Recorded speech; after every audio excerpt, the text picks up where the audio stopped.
চলো ওঠো, পারবে? ওমা ওমা, তুই পড়ে যাবি। থাক থাক থাক থাক থাক, পাপা নেবে কোন, থাক থাক, পাপা নেবে কোন। বন্ধুরা, তোমরা সবাই কেমন আছো? আশা করি সবাই ভালো আছো। দেখো, বেরিয়ে পড়েছি আজকে বাড়িতে যাবে বলে। আর আমার এই ভিডিওটা একটু কিছুদিন আগেকার ভিডিও, যদি আমি পোস্ট করার টাইম পাইনি, তো আমি এখনই পোস্ট করলাম। তো দেখো, আমরা বেরিয়ে পড়েছি আর রাস্তাতে আছি। ওখান থেকে রানীপুর মার্কেট থেকে বেরিয়ে এলাম। আর প্রথমেই দেখলে আমার মেয়ে কীরকম ট্রলি ব্যাগটা নিয়ে তুললো। মানে ট্রলি ব্যাগটা অনেক ভারী ছিল, কিন্তু ও সিঁড়ি থেকে একা একা তুললো। মানে ওটা ওরই ট্রলি ব্যাগ, যার জন্য কাউকে হাত দিতে দেয় না, ও নিজেই ক্যারি করে। যদিও বাড়িতে ব্যাগটা অনেক ভারী ছিল, তবু একা একাই তুললো। তো যাই হোক বন্ধুরা, দেখো আমাদের রাস্তার ভিউটা কত সুন্দর, যার জন্য আমার এই ব্লগ ভিডিও করা। আমি লং ভিডিও পোস্ট করি খুব কমই করি, অনেক দিন ছাড়া ছাড়া লং ভিডিও পোস্ট করি। তো আজকের এই লং ভিডিওটা অনেক দিন আগে আবার ছিল, তো ভাবলাম এখন পোস্ট করি। যেমন দেখো, পাহাড়ের সুন্দর ভিউগুলো দেখতে দেখতে বাড়িতে যাই, তো এত সুন্দর লাগে, ভাবলাম একটা ভিডিও বানিয়ে রাখি। তো সবার যদি ভালো লাগে তাহলে খুব খুশি হব। না, দেখো সামনের ভিউটা কত সুন্দর লাগছে। অনেকদিন পর পর যখন বাড়িতে যাই, সত্যি একটা খুবই ভালো লাগে, খুব মজা করে যাই। যদিও এই রাস্তার জার্নিংটা অনেক লং হয়, যার জন্য মানে অনেকটা ঝিমিয়ে পড়ি, অনেকটা ক্লান্ত হয়ে পড়ি। তবুও এই পাহাড়গুলো দেখতে দেখতে যখন যাই না বন্ধুরা, সত্যি আমার তো খুবই ভালো লাগে। অন্য কারোর প্রবলেম হয় হয়তো, হয় না না, হয়তো না, সবারই প্রবলেম হয়, যেমন উল্টির সমস্যা। কিন্তু আমার সেরকম সমস্যা হয় না, যার জন্য আমার এই পাহাড়ের জার্নিংটা আমার তো খুবই ভালো লাগে। আর দেখতে দেখতে দেখো বন্ধুরা, রংপুর কাছাকাছি। আমরা বলো বন্ধুরা, আমার নিজের কর্তার মেয়ের যা সমস্যা হয়, মানে সে তোমাদেরকে বলে বোঝাতে পারবো না। যেমন বলি তোমাদেরকে, যেমন আমার কর্তা আগে ছিল, মেয়ে হওয়ার আগে পর্যন্ত আমার কর্তা ভীষণ উল্টি করতো, সত্যি কথা বলতে ও ভীষণ উল্টি সমস্যা ছিল।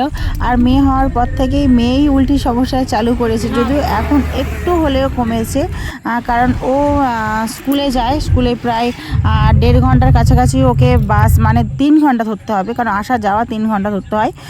বাস চড়ে পাহাড়ে না, তো যার জন্য উল্টি সমস্যাটা একটু চেঞ্জ হয়, নাহলে খুবই প্রবলেম হতো আগে। উল্টির সমস্যাটা ধীরে ধীরে চেঞ্জ হয়েছে। আগে বাসেতে যখন স্কুলে যেত তখনও সমস্যা হতো, উল্টি করে করে যেত। তো যদিও মানে একটু চেঞ্জ হয়েছে, মানে অনেক দিন যাতায়াত করে একটা অভ্যেস হয়ে গেছে।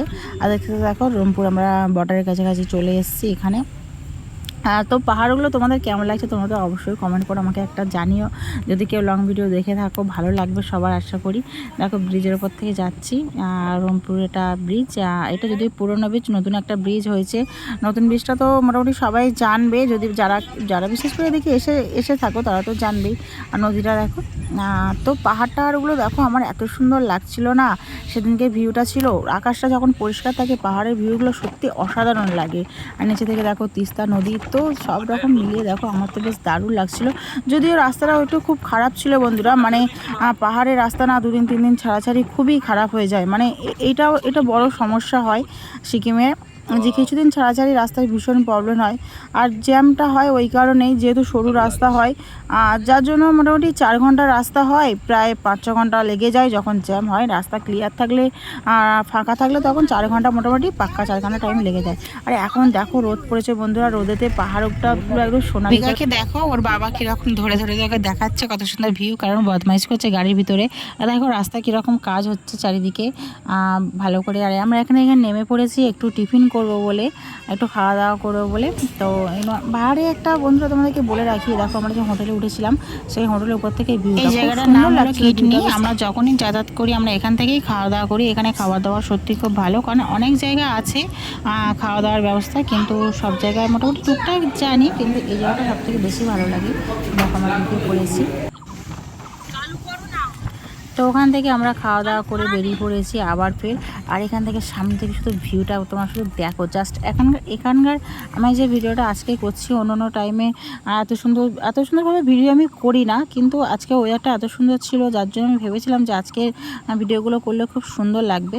তো পাশ থেকে দেখতেই পাচ্ছ, তিস্তা নদী থেকে ধার থেকে যাচ্ছি আমরা, কত সুন্দর ভিউটা লাগছে আর দারুণ লাগছে। আমি এখানে এতদিন পাহাড়ে আছি, তবু আমার মনে হয় না যে পাহাড় দেখে আমার মানে মনের ইচ্ছা শেষ হয়েছে, এরকম একটা ভাব। তুমি কী বলবো, ট্যুরিস্টদের কথা কী বলবো। আমি এখানে আমার প্রায় 9-10 বছর হয়ে গেল, তবু আমার মনে হয় না যে আশা পূরণ হয়েছে পাহাড় দেখে। পাহাড় এত সুন্দর লাগে, আমার খুবই সুন্দর লাগে। আর আমার পাহাড়েই জীবন তো অনেকটাই কেটে গেল, জানি না ভবিষ্যতে আমি সারা জীবন কোথায় থাকতে পারবো, কিন্তু মোটামুটি আমার পাহাড়ে অনেক দিনই কেটে গেল।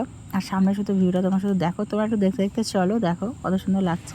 আর এখানেই দেখো বন্ধুরা ট্রেন লাইনের যে ব্রিজ তৈরি হচ্ছে, মানে লাইন তৈরি হচ্ছে, তো এখনও কমপ্লিট হয়নি। কমপ্লিট হতে অনেকটাই টাইম লাগে বন্ধুরা। একটা ডেট প্রথমে ফাইনাল হলো, কিন্তু সেই ডেটেও মানে সব কিছু রেডি হয়ে ওঠেনি, তো অনেকটা টাইম লাগছে। দেখা যাক এখন কত দূর। আর দেখো এখানে নদীর অবস্থা দেখো, কতটা রাস্তা ভেঙে টেঙে গেছে, মানে পার এটাই বড় সমস্যা। 2-3 দিন ছাড়াছাড়ি কিন্তু বন্ধুরা রাস্তা খুবই খারাপ থাকে।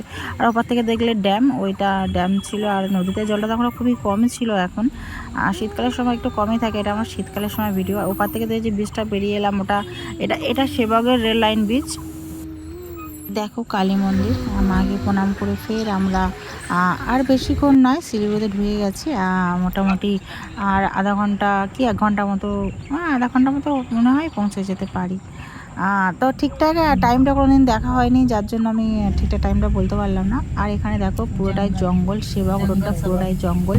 এখানে চারিদিকে আর্মি লোকেরা থাকে, আর্মি এখানে ট্রেনিং হয়, তো চারিদিকটা এখানে পুরোটাই জঙ্গল না, এখানে জন্তু জানোয়ার বেরোয়। যারা যারা জানো তো জানো, যারা জানে না তাদেরকে বলি।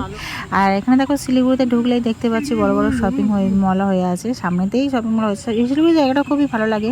আর বলতে বলতে বন্ধুরা আমরা পৌঁছে গেছি, মানে স্টেশনেতে ঢুকছি আমরা। তো গাড়ি থেকে দেখো আমরা নেমেও পড়েছি। দাদাভাই আমাদেরকে পৌঁছে দিয়ে দাদাভাই আবার যাবে। আর এখান থেকে ভিউটা দেখো কত সুন্দর লাগছে, আকাশটা। এখানে ভিউ কিছু না থাকলেও আকাশটা আমার খুবই ভালো লাগছিল। তো দেখো আমরা পৌঁছে গেছি। আর বন্ধুরা সত্যি কথা বলতে জার্নিংটা অনেকটা কষ্টকর হয়, আর কষ্টকর ছিল আমাদের। তো এখান থেকে এবার চাই গিয়ে একটু রেস্ট নিই। আমাদের ট্রেনের টাইমটা ছিল 8টার দিকে, আমরা পৌঁছে গেছিলাম একটু আগেই, 6টা ওরকম দিকে পৌঁছে গেছিলাম।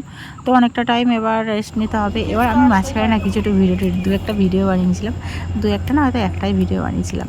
আর এদিকে দেখো আমরা বসে চিপস খাচ্ছি, ট্রেনটা কখন আছে সেই অপেক্ষাও একটা থাকা।